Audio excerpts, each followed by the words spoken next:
Kami mengawali hari dengan menyiapkan logistik secukupnya, bukan hanya untuk bertahan semalam, tetapi untuk menghormati perjalanan yang akan kami tempuh.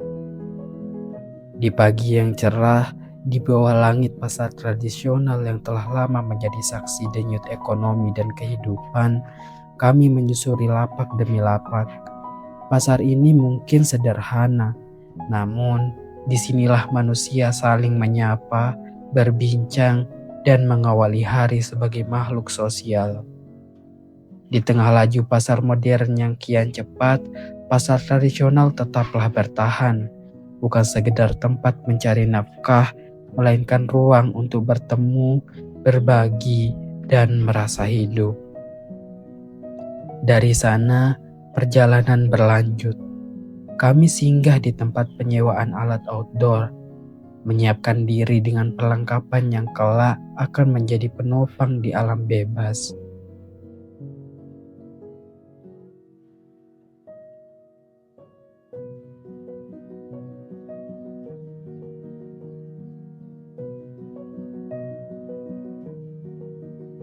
Namun, langit yang semulanya bersahabat perlahan berubah.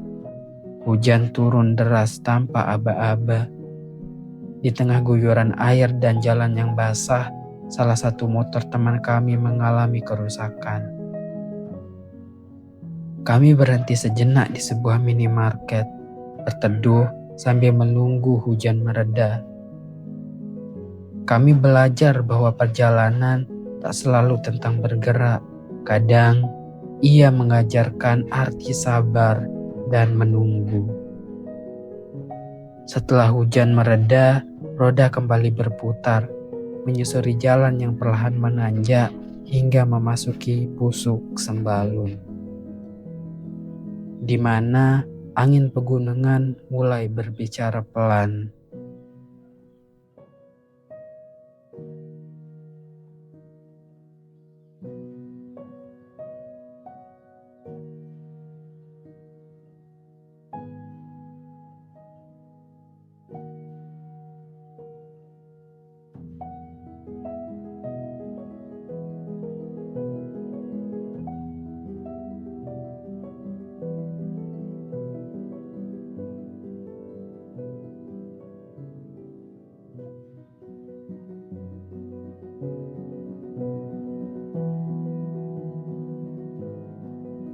Kami tiba di parkir area gedung.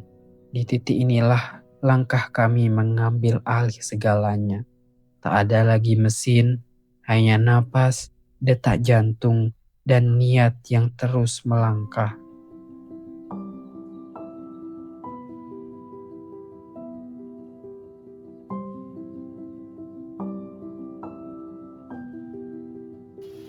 Tes tes. Ini foto angkat dulu. Kakek. Ay. Perjalanan kami dimulai dari base camp. Tempat langkah belum diuji, namun niat sudah timbang. Di sini kami belajar bahwa sebelum mendaki gunung, manusia terlebih dahulu harus menata diri.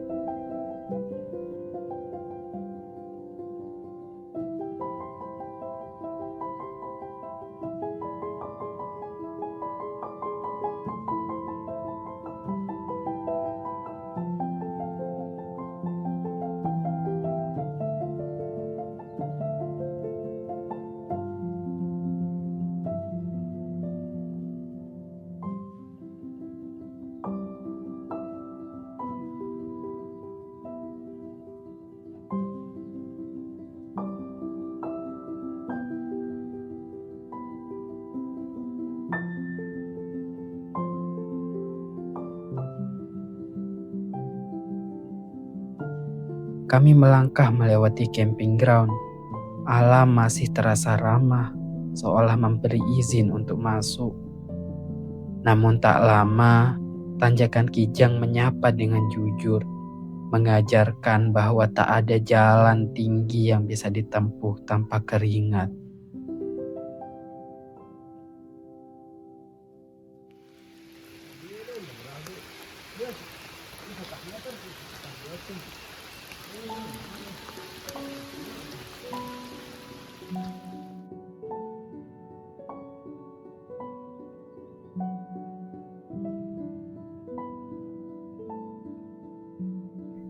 Di pos 1, kami berhenti sejenak, bukan untuk menyerah, melainkan untuk mengingat bahwa hidup tak selalu menuntun kita untuk berlari. Kadang, berhenti adalah salah satu cara untuk melangkah lebih jauh. Apa sudah video angkat? Angkat ya. Anten. Nih, gitu lah itu gitu.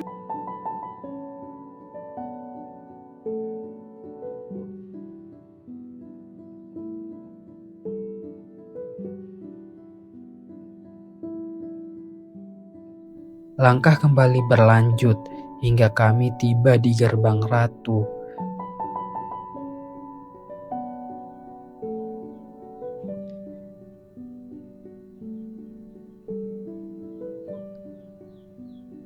Di sini kami sadar setiap gerbang adalah pilihan, melanjutkan atau kembali.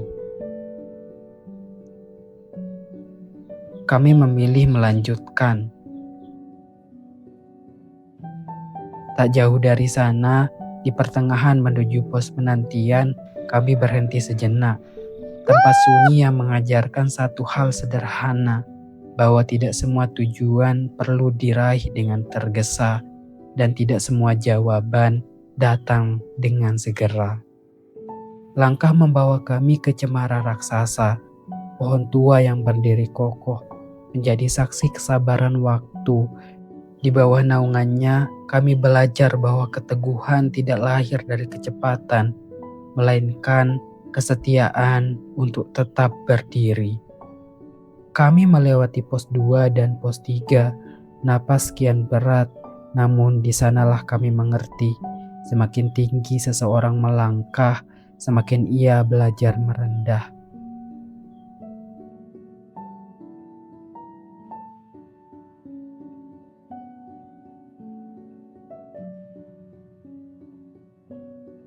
Di Pelawangan, angin berhembus lebih keras, menguji seberapa kuat niat kami bertahan.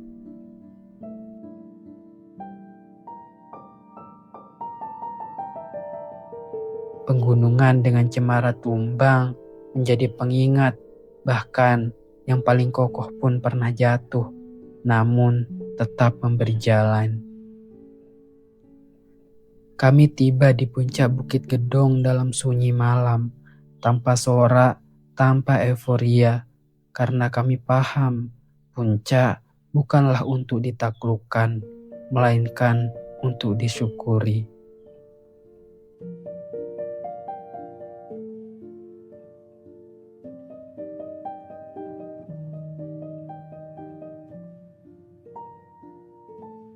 Pagi datang perlahan, dan waktunya untuk menikmati sunrise dan alam yang telah kami nantikan.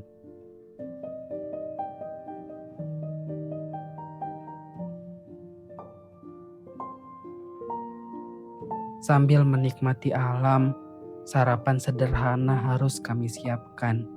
Sarapan sederhana yang kami nikmati dengan Gunung Rinjani berdiri megah di depan, anggun, tenang, dan penuh wibawa.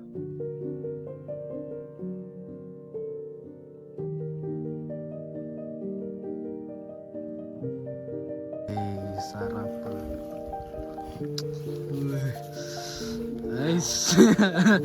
Nah, cerita nah.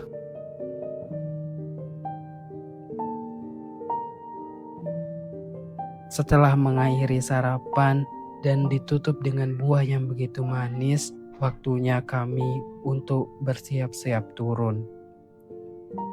Setelah tenda dibongkar dan beberapa kenangan diabadikan, kami menuju Pelang dan mengabadikan lebih banyak momen di sana. Setelah itu, kami memilih untuk turun, dan perjalanan turun tidak dapat kami dokumentasikan karena baterai kamera yang sudah habis. Perjalanan ini bukan tentang menaklukkan alam, melainkan tentang belajar berjalan seirama dengannya.